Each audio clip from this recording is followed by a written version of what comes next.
What's up, nation? Today let's talk about E3 2021 and the new confirmed details that suggest it will be held virtually.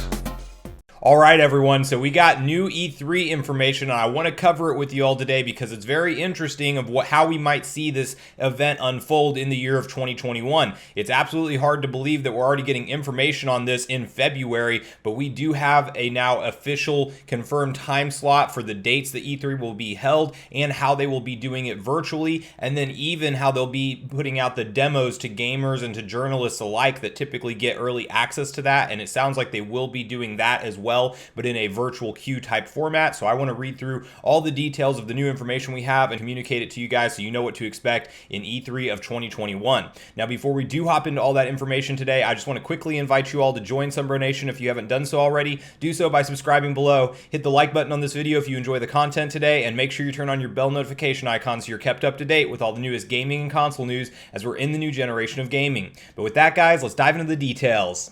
So when you talk about E3 nowadays, it almost seems more nostalgic for gamers because it has absolutely started to slowly kind of fall apart over the previous years. If you ask a lot of people on their opinions of how the showcase is being held now versus what it used to be, and we're typically just seeing less and less company support and involvement in this event, and companies are now opting to hold their own events in kind of the same time window. Like we've seen Nintendo do that first, Sony then followed suit and is now not officially part of E3, but they typically do their presentation near the time of E3, and Microsoft has stuck it out this entire time, but there's no telling how much longer they will be around, and if we see them go, we probably will see the other gaming developers that still hold their showcases diminish as well. So this may be one of the last or second to last year of E3, or they could revitalize it and get everybody back in on their kind of platform, but I think because of now the big companies have their own reach, they're able to just tweet out the video presentations that they want on Twitter and the followings that they have now on Facebook and Twitter and YouTube and all of the different social media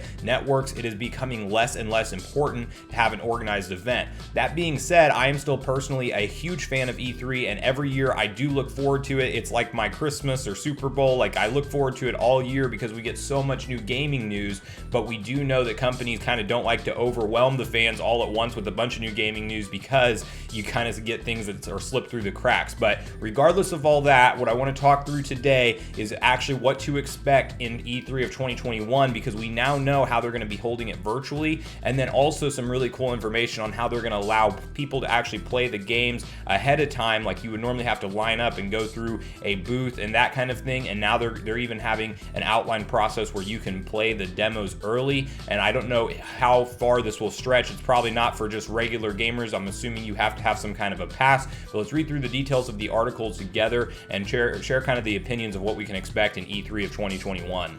E3 organizer, the Entertainment Software Association, ESA, is pushing forward with plans for a digital event this summer, but it still requires the backing of major game companies. The Electronic Entertainment Expo, E3, has historically been the center of the game industry's calendar, with companies often saving their biggest announcements for the annual Los Angeles event. However, due to the coronavirus pandemic, plans for a physical E3 in 2020 were canceled.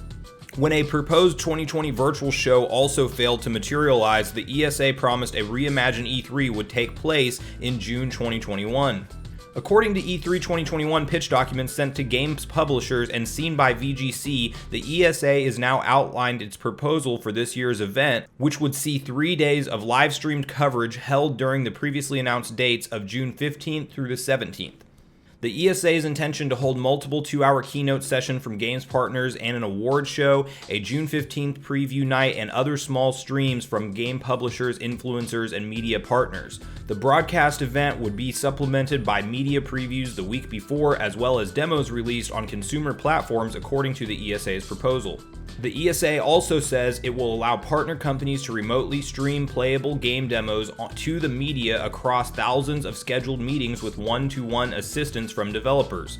Many companies have used similar on-demand streaming solutions during the pandemic to allow the media to remotely play their games for preview purposes. However, the E3 2021 plans still require the approval of the ESA's membership, which is made up of the industry's biggest games companies who have significant influence over the direction of the show. The ESA was already facing significant pressure to reinvent E3, with several major publishers, including EA, Sony, and Activision, having abandoned the event in recent years. And that was before 2020's cancellation, after which many companies such as EA and Ubisoft enjoyed success running their own digital events. E3's longtime collaborator Jeff Keighley, who quit the show last year due to a disagreement over its direction, also launched the successful Summer Games Fest in 2020. Keighley confirmed to VGC over private message that the event would return this year, and he said he would again not be involved with E3.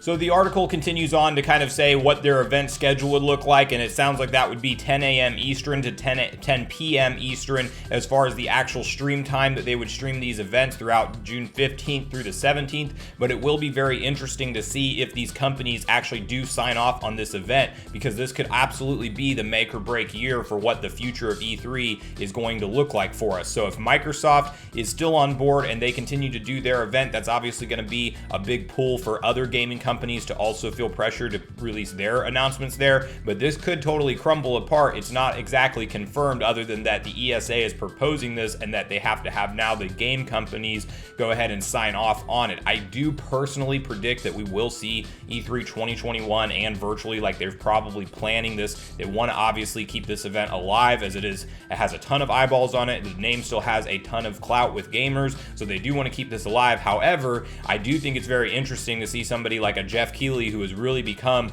the face of media as far as mainstream gaming goes, and him doing his own Summer Games Fest like he did last year is really kind of now becoming a competitor to E3. And when we saw Summer Games Fest, we saw more trickled out announcements, so each game that was big that got announced kind of got its own day in the spotlight, because what we do typically see with E3 is like Sony and Microsoft would hold their events on the exact same day, and they might announce 10 different IPs that are all brand new each, and then you have so many different trailers floating around that some of the really interesting games actually get left in the dust. So I'm personally not opposed to it being a little bit more split up, but I do hope that we all see from every company, including Sony and Nintendo, their own presentations that are maybe an hour long with a bunch of games released, and hopefully it's in a close enough time window where it still feels like a really exciting event. The other thing I'll be interested to see is who all gets access to these demos that they're going to be releasing, and how is the process of doing that. It sounds like it's kind of a streaming virtual queue type thing. I've never been a part of anything like that myself before, so I will be curious to see if they open this up to more fans, or if you can buy a virtual pass and get in line to play those games virtually, or how they're going to do it, if they're just going to keep it more tied down to just the media officials and the NDAs and stuff like that that'll have to be signed until people can actually go ahead and share their opinions on it. So I'll be curious to see how widespread that kind of stuff is. It's always been a dream of mine to go to E3. I haven't been able to do it yet, but let's see how the virtual event unfolds this year, and let's also see what kind of announcement we see in terms of Summer Games Fest, and which announcements go there and which ones target still that E3 time window. So a lot of interesting stuff to come, but please let me know your guys' thoughts on all of this, because it is definitely a turn from what we've seen with E3 in the past, and I will be very curious and definitely have my eyes on this event this year as we get closer to that June 15th date. Thanks so much for watching the video today, everyone. I do truly appreciate you all sticking around until the end. I do, at this point in the video, want to invite you all to leave me a comment. Share with me your thoughts on what we can expect from E3 in 2021, with this now being a confirmed virtual event, and also share with me if you're more of a fan of what we've seen in the past with like 2 to 3 days of all the big companies making their announcements at the same time, or if you feel like it should be split up more in a Summer Games Fest type of format where we get slowly trickled out information of all the major games one day at a time. That way nobody kind of overlaps on the other person's spotlight. So let me know your thoughts on that. I'll be really curious to hear what you guys say, and also get a back and forth conversation started with you all. And then before I do end the video, I just want to quickly invite you all one more time to join Sunbro Nation if you haven't done so already. Do so by subscribing below, hit the like button on your way out on this video if you enjoyed the content today, and make sure you turn on your bell notification icon so you're kept up to date with all the newest gaming and console news, as we're in the new generation of gaming. That's going to do it for me, guys. I hope you all have a great day. Sunbro Nation, out.